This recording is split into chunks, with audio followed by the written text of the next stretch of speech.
Guys, we just did a podcast with Brandon Rogers. Oh my God, it was so much fun. It was fun. We talked about a lot of offensive things. You're going to be triggered. Check it out. Very triggered. Yes. Bye.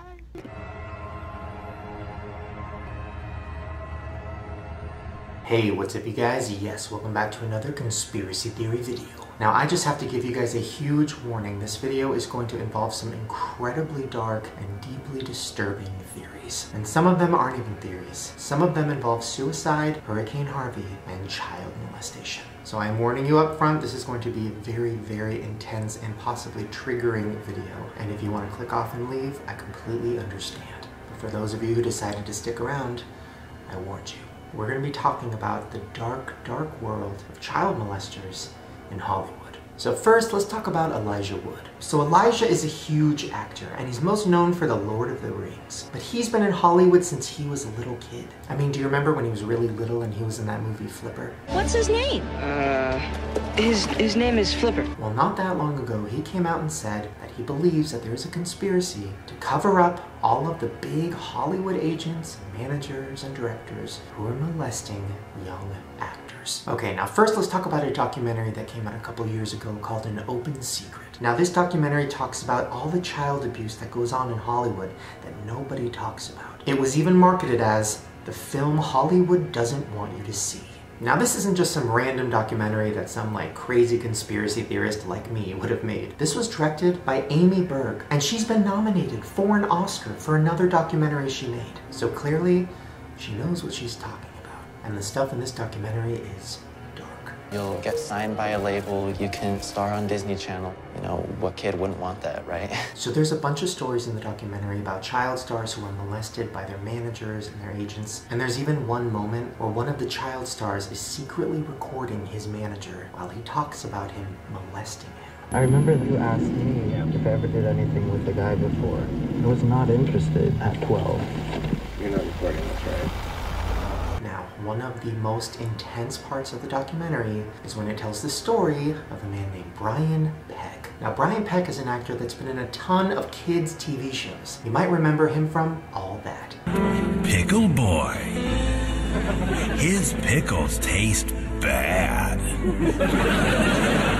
Well, allegedly, while Brian was filming these kids' TV shows, he was also molesting a kid. In 2004, Brian Peck was convicted of a lewd act against a child and oral copulation of a person under 16.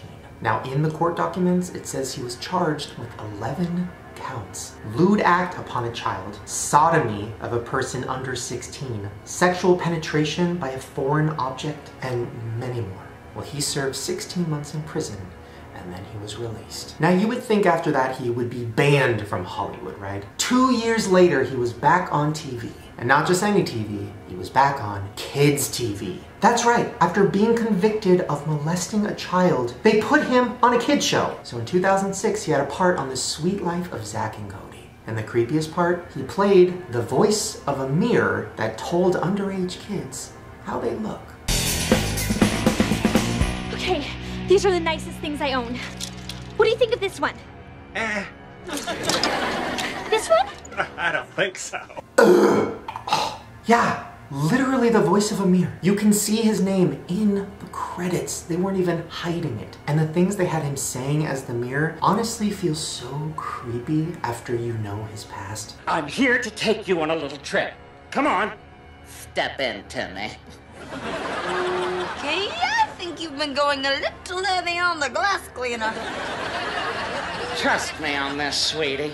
Have I ever steered you wrong before? Yeah, and then there's even a part where she goes inside of him. Look closer. Closer. The scariest part about all of this, if you go to his IMDb page, he worked a lot, and most of them were kid shows. And for some reason, nobody cares. Nobody's firing him. Nobody is saying no. They are letting him work. Now we're going to talk about another person in Hollywood that continues to get work who is a child molester. Have you seen the movie Jeepers Creepers? It's a movie about a monster that finds people, eats them, and sucks the meat right off their bones. Now what if I told you that that movie was written and directed by a convicted child molester? That's right. Victor Salva was convicted of sexual misconduct with a 12-year-old boy in 1988. Now this is where it gets crazy. The 12-year-old boy that he molested was starring in a movie that Victor was directing. The movie was called Clown House, and it was a horror movie about 3 young boys who were being hunted by a group of psychotic clowns. And if you watch that movie and think about the fact that the main character is actually getting molested by the director, it makes it even creepier. So the star of Clown House was 12-year-old Nathan Forrest Winters. Now while they were filming the movie, Victor, the director, would ask Nathan to stay after they were done shooting for some extra rehearsals. Now during these rehearsals, Victor would force Nathan to have oral sex with him. And while they did it, Victor kept the cameras rolling.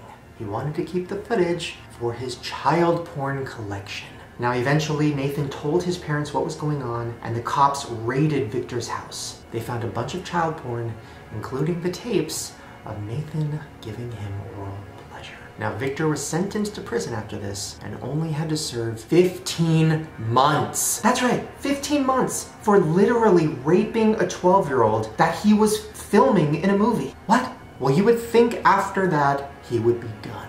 Nope. 7 years later, he directed a huge movie called Powder. Yeah, a big budget movie that was in theaters was directed by him, and it was produced by, you guessed it, Walt Disney Company. Yeah, the same company that employed Brian Peck on The Sweet Life of Zack and Cody after he molested kids. Now they're giving this other molester a huge budget movie. Well then years later, Victor went on to direct Jeepers Creepers. And when you know the backstory of Victor and what he's done, it makes that movie extra scary. Especially the part where the creeper is on the back of a school bus and he's licking the windows while he looks at underage kids.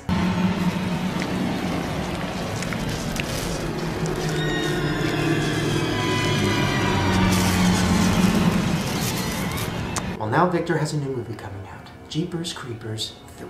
Well, people are pissed, so pissed that they even canceled the premiere of the movie. And now it's not even getting like a wide release. I think it's literally only going to be in one theater for like one night. Well, when Nathan Forrest Winters found out that there was going to be another Jeepers Creepers movie by the man that molested him when he was 12, he said this: "It is my belief that we as a whole in this country have been too afraid to face such an unspeakable topic and continue to turn a blind eye, which has allowed these predators of our children to go unchecked for too long." Now Nathan is lucky because he's alive. A lot of child stars who are molested grow up, can't take the pain, and kill themselves. One of the most famous child stars who took their own life was Jonathan Brandis. Now when he was a kid, he was in so many movies. He was in the Neverending Story movies. He even had a huge part in the original It, and he was incredibly talented.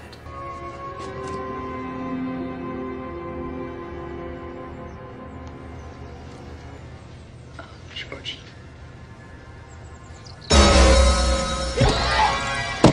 Well, years later, when Jonathan was 27 years old, his depression got too bad. On November 11th of 2003, he hanged himself in his Los Angeles apartment. Now, he did not leave a suicide note, but his friends believe that his depression was about his waning career. But many people look back and wonder what happened. How did an actor so good grow up to be so depressed? Well, in 1995, he talked about the fear he had of losing his career. It's a really tricky time. I've seen guys my age, my friends, that haven't been working for a year because they got off a show or they did a film and it came out, didn't do so well, whatever. Now listen, it has never been confirmed, or I don't even know if it's been suspected that he was molested as a kid, but honestly, I would not be surprised. Just look at some of these professional headshots that they had him take at such a young age. Yeah, shirtless, and definitely under the age of 18. And look at this one. Ugh. Everything about that photo shoot makes me super uncomfortable. Now once again, I'm not saying he was molested, but he definitely was being taken advantage of in a lot of ways. And unfortunately, it ended in death. Now this theory that Elijah Wood was talking about, that there's tons of child molestation going on right under our noses, is still around. I'm not going to go into it because I don't want to get sued, but I have heard so many stories of people that I know who have been on sets with young people who might be getting taken advantage of. And then when you bring it to the attention of the executives or the people in charge, they act like you're crazy. And they act like it's not real, but I think it is real. And I think it goes way deeper than we could ever imagine. I mean, just like the poster for the new Descendants 2 Disney movie says, long live evil. And evil is definitely alive in Hollywood. Alright, so moving on from one incredibly triggering conspiracy theory to another, we're going to be talking about Hurricane Harvey. So Hurricane Harvey has been one of the biggest disasters in history. So many people have lost everything, and many are fighting to survive. Well, recently, all the news networks have been reporting non-stop about it. But not just the facts. They are trying to get as many stories as they can. CNN in particular has people questioning what their motives are. Some people think that all they care about is ratings and not the actual survivors. Just check out this clip of a CNN reporter talking to a survivor, and it does not go well. But y'all sitting here, y'all trying to interview people during their worst times. Like, that's not the smartest thing to do.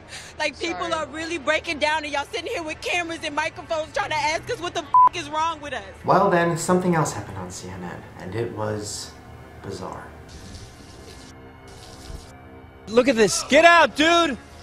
So while the CNN reporter was talking, a truck drove into a body of water and the guy started to drown. So then the reporter ran off camera and went to save him.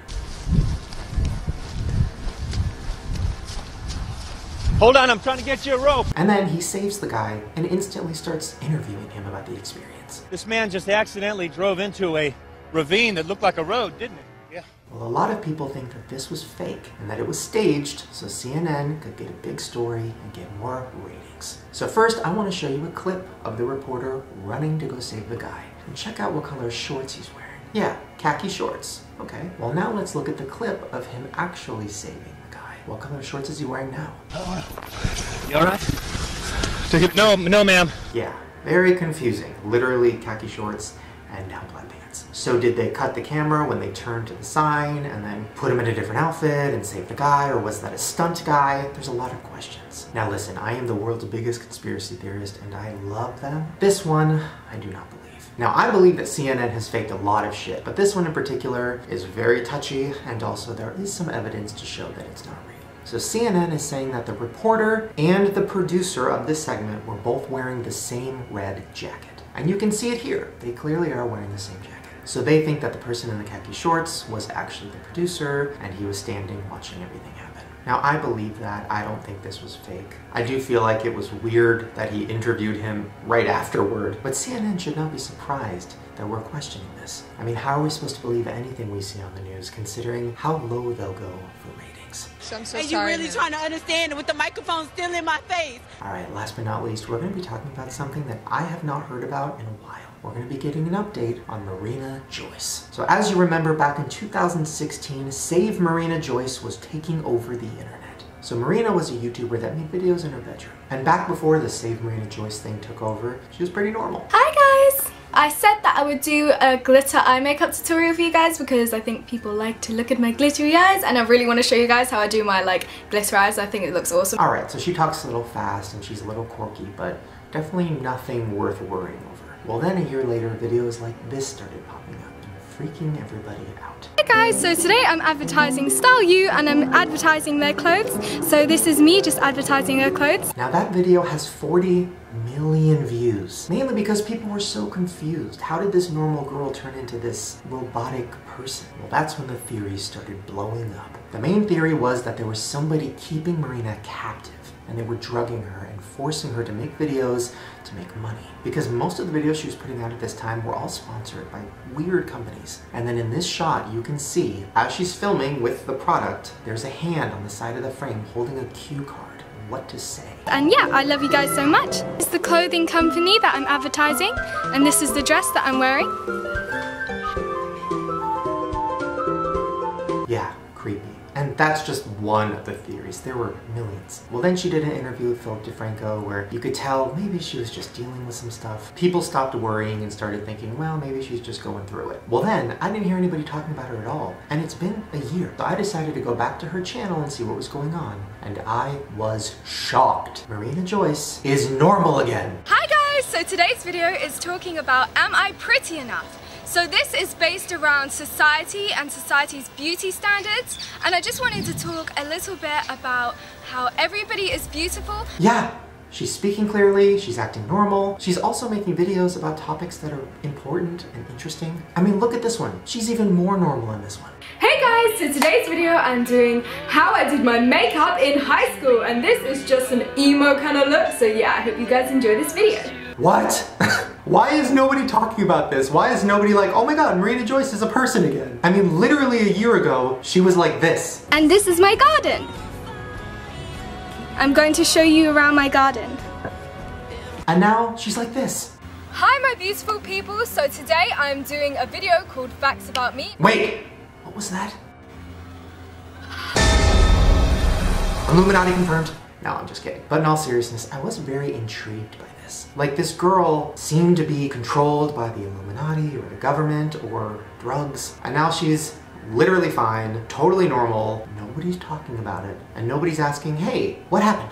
So then I went to her Twitter to see what she was tweeting about and see if I could maybe direct message her and do an interview with her. And then I saw this. She recently tweeted, "Life is very hard, and I'm so sorry if my life falls to pieces and you don't see any more of me anymore." Now this broke my heart for so many reasons. First of all, this girl went through some shit. Like, we don't really know what she went through, but she went through some shit. And then she got her life back together. She started posting normal videos again. She seems to be in a good place, and now there's something going on. So I feel like now more than ever, we need to show her support. Just send her something, some kind of love, because I felt like she went through so much a year ago. The whole internet was calling her crazy and fake and this and that, but then nobody talked about when she got it back together and when she like became normal again. Well, damn it, I'm talking about it. Marina Joyce, I am proud of you. I don't know what happened. I would love to know more, but I am proud of you for turning it around and making videos that actually have messages, and that's really cool. All right, sorry, that was cheesy, but I just wanted to talk about it. Well, there you guys go.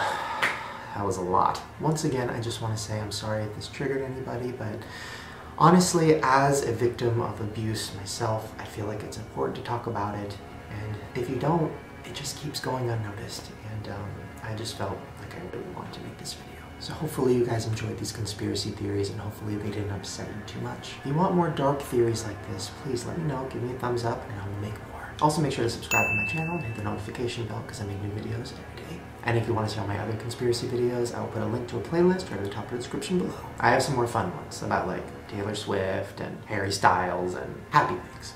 Alright you guys, I will see you tomorrow. Don't believe everything you see.